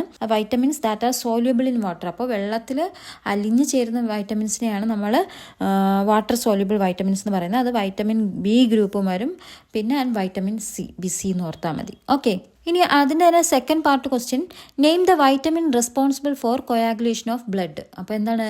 രക്തം കട്ട പിടിക്കാൻ സഹായിക്കുന്ന വൈറ്റമിൻ ഏതെന്നാണ് ചോദിക്കുന്നത്. ഏതാണ്? വൈറ്റമിൻ K ആണ്. രക്തം കട്ട പിടിക്കാൻ സഹായിക്കുന്ന വൈറ്റമിൻ K ആണ്. ഓക്കെ, ഇനി അടുത്ത questions, answer any 4 question from 27 to 31. അപ്പോൾ 27 മുതൽ 31 വരെയുള്ളതിൽ ഏതെങ്കിലും 4 എഴുതിയാൽ മതി. ഞാനിവിടെ എല്ലാം പറയുന്നുണ്ട്. ഓരോന്നിനും 4 മാർക്ക് വീതമുണ്ട്. ഓക്കെ, ഇനി 27ാമത്തെ ക്വസ്റ്റ്യൻ എന്താണ്? A solution of N-hexane and N-heptane behaves nearly ideally. Okay, അപ്പോൾ N-hexane N-heptane അത് ആ 2 സൊല്യൂഷനും ഐഡിയലി സ്വഭാവം കാണിക്കുവാണ്. അങ്ങനെയാണെങ്കിൽ ഒരേപോലെ എന്നാണ്. ഒന്നാമത്തെ ക്വസ്റ്റ്യൻ എന്താണ്? Draw the vapour pressure mole fraction graph of an ideal solution. അപ്പോൾ ഇത് നമ്മൾ സൊല്യൂഷൻസ് എന്ന് പറയുന്ന ചാപ്റ്ററിൽ പഠിച്ചായിരുന്നു. ഐഡിയൽ സൊല്യൂഷൻസിൻ്റെ ഗ്രാഫ് വരയ്ക്കാൻ പഠിച്ചിട്ടുണ്ടായിരുന്നു.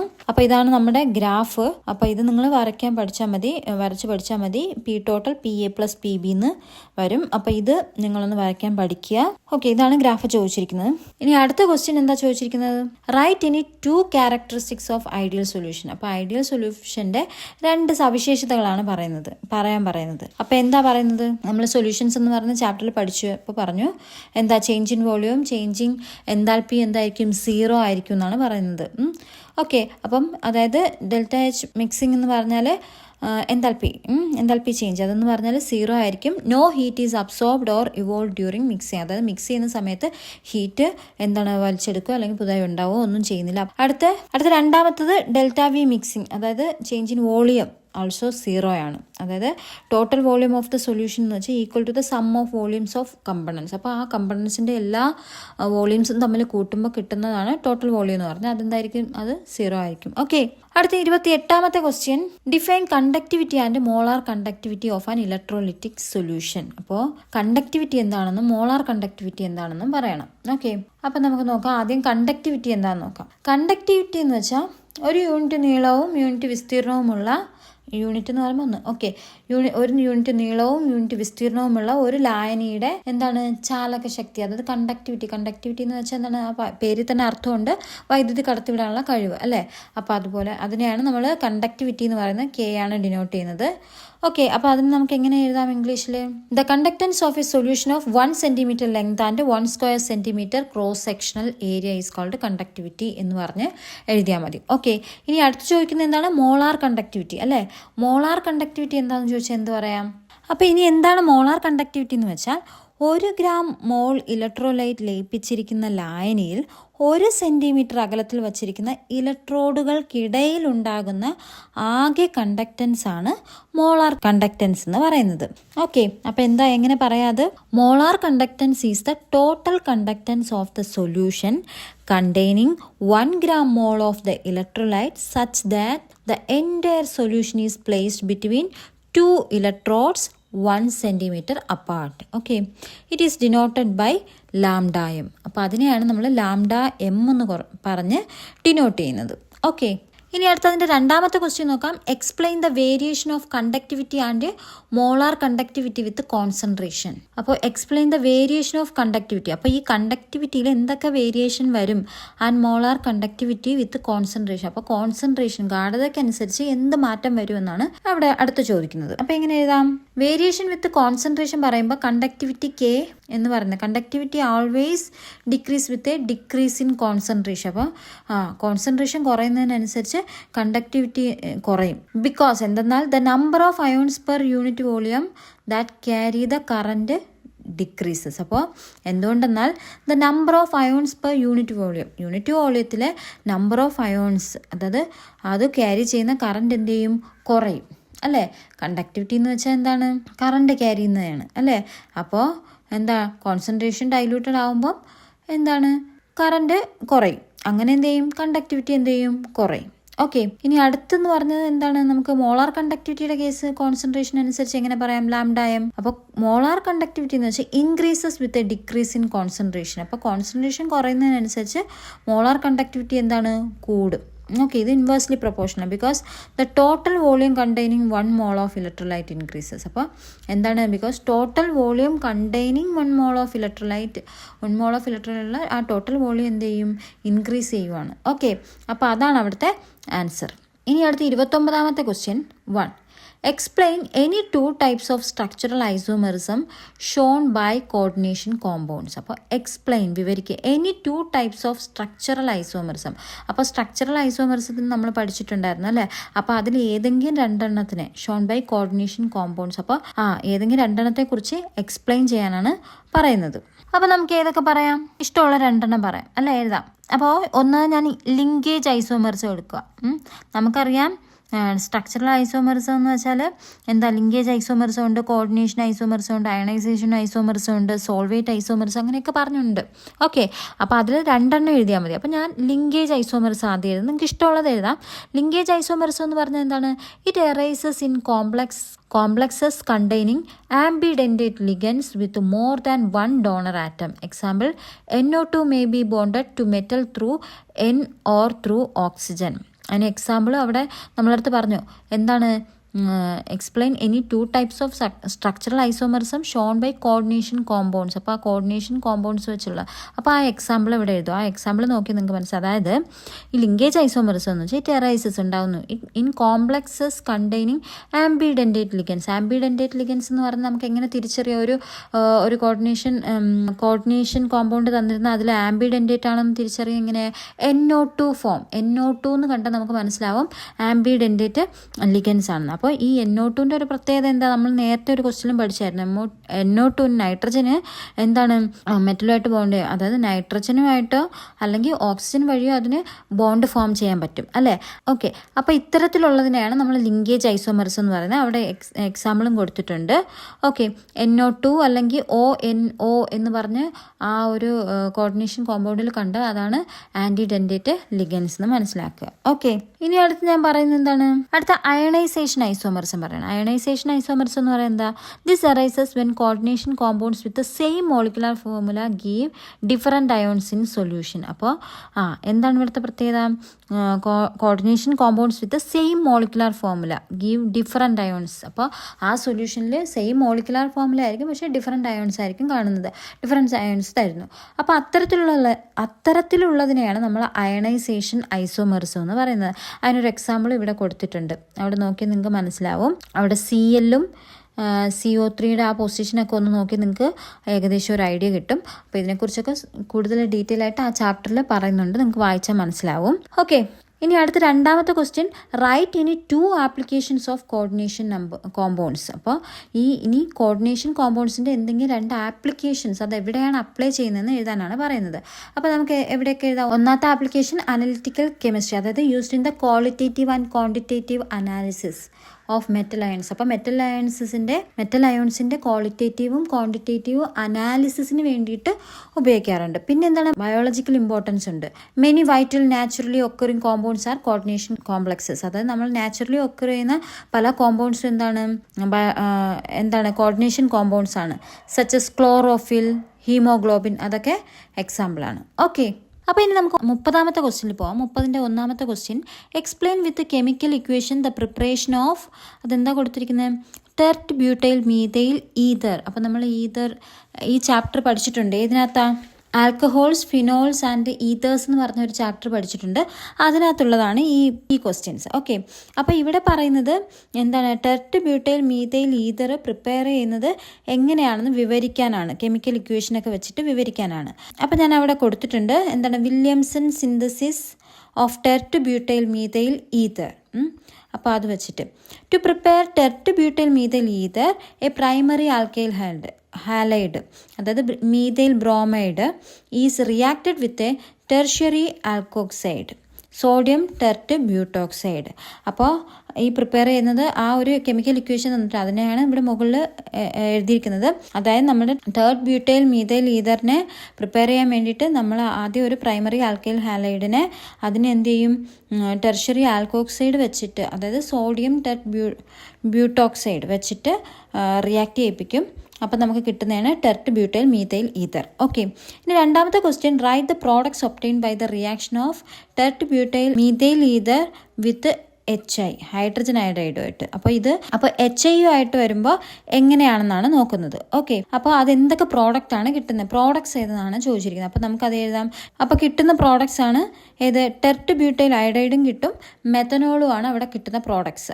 ഓക്കെ, അപ്പോൾ അത് നമ്മൾ ആൽക്കഹോൾസ്, ഫിനോൾസ് ആൻഡ് ഈതേഴ്സ് എന്ന് പറഞ്ഞ ചാപ്റ്റർ നോക്കിയാൽ മതി, അവിടെ ഉണ്ട്. ഓക്കെ, ഇനി അടുത്ത 31ാമത്തെ question, 1, how will you distinguish the following pairs of compounds. അപ്പോൾ ഇനി കുറച്ച് പേയേഴ്സ് തന്നിട്ടുണ്ട്, കോമ്പൗണ്ട്സിൻ്റെ പേയേഴ്സ് തന്നിട്ടുണ്ട്. അതെങ്ങനെ നമ്മൾ വേർതിരിച്ചറിയുമെന്നാണ് ചോദിക്കുന്നത്. അപ്പോൾ എങ്ങനെ വേർതിരിച്ചറിയും, ഒന്നാമത്തത് പ്രൊപ്പനാൽ ആൻഡ് പ്രൊപ്പനോൺ. അപ്പോൾ അവിടെയാണെങ്കിൽ നമ്മൾ ഉപയോഗിക്കുന്നത് ടോളറൻസ് ടെസ്റ്റാണ്. നമ്മൾ പഠിച്ചിട്ടുണ്ടായിരുന്നു, ടോളറൻസ് ടെസ്റ്റ് പഠിച്ചിരുന്നു. അതായത് ഈ propanol gives A silver mirror when വാംഡ് with tolerance reagent. അപ്പോൾ ഈ ടോളറൻസ് റിയേജൻറ്റുമായിട്ട് നമ്മൾ ഒന്ന് വാം ചെയ്യുമ്പോൾ നമുക്കവിടെ ഈ പ്രൊപ്പനാൽ ആണെങ്കിൽ സിൽവർ മിറർ കിട്ടും.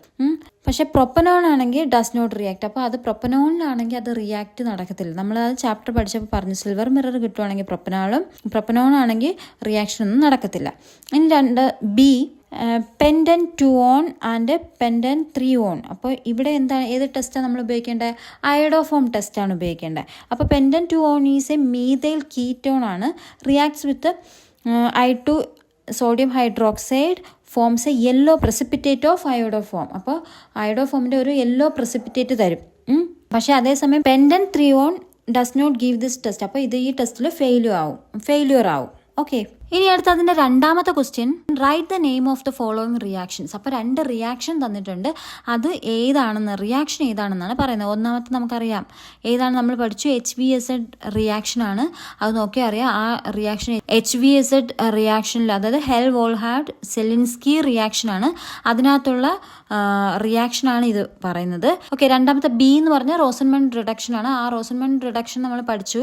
അപ്പോൾ അതിനകത്ത് നമ്മൾ എന്താണ് പലേഡിയം ബേരിയം സൾഫേറ്റും ഒക്കെ വരുന്നത്.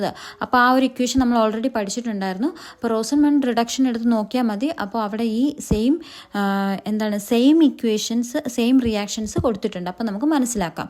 ഓക്കെ, അപ്പോൾ ഇത്തരത്തിൽ നിങ്ങൾ ഓരോ റിഡക്ഷനും ഓരോ റിയാക്ഷനൊക്കെ പഠിക്കുമ്പോൾ നിങ്ങൾ അതിൻ്റെ കെമിക്കൽ ഇക്വേഷൻ കൂടെ പഠിച്ചു പോകണം. ചിലപ്പോൾ കെമിക്കൽ ഇക്വേഷൻ നിന്നിട്ട് ഏത് റിയാക്ഷൻ എന്നൊക്കെ എഴുതാനൊക്കെ ചോദിക്കും. ഓക്കെ, അപ്പം ഇത്രയാണ് നമ്മുടെ +2ൻ്റെ ഇപ്പോൾ കഴിഞ്ഞ മോഡൽ എക്സാമിൻ്റെ ക്വസ്റ്റ്യൻസും അതിൻ്റെ ആൻസറും. അപ്പം ഞാനിവിടെ എല്ലാ ക്വസ്റ്റ്യനും സോൾവ് ചെയ്തിട്ടുണ്ട്. അപ്പം നിങ്ങൾക്ക് വളരെ ഉപകാരപ്രദമാവുമെന്ന് ഞാൻ വിശ്വസിക്കുന്നു. നിങ്ങൾക്ക് ഈ വീഡിയോ ഇഷ്ടമായിട്ടുണ്ടെങ്കിൽ വീഡിയോ ലൈക്ക് ചെയ്യാനും ചാനൽ സബ്സ്ക്രൈബ് ചെയ്യാനും പിന്നെ നിങ്ങളുടെ വിലയേറിയ അഭിപ്രായങ്ങൾ കമൻറ്റായും രേഖപ്പെടുത്താൻ മറക്കണ്ട. എന്തെങ്കിലും ഡൗട്ട്സ് ഉണ്ടെങ്കിൽ ചോദിക്കാനും മറക്കണ്ട. അപ്പോൾ അടുത്ത വീഡിയോയിൽ വീണ്ടും കാണുന്നവരേക്കും this is me Deepa Charvi signing of.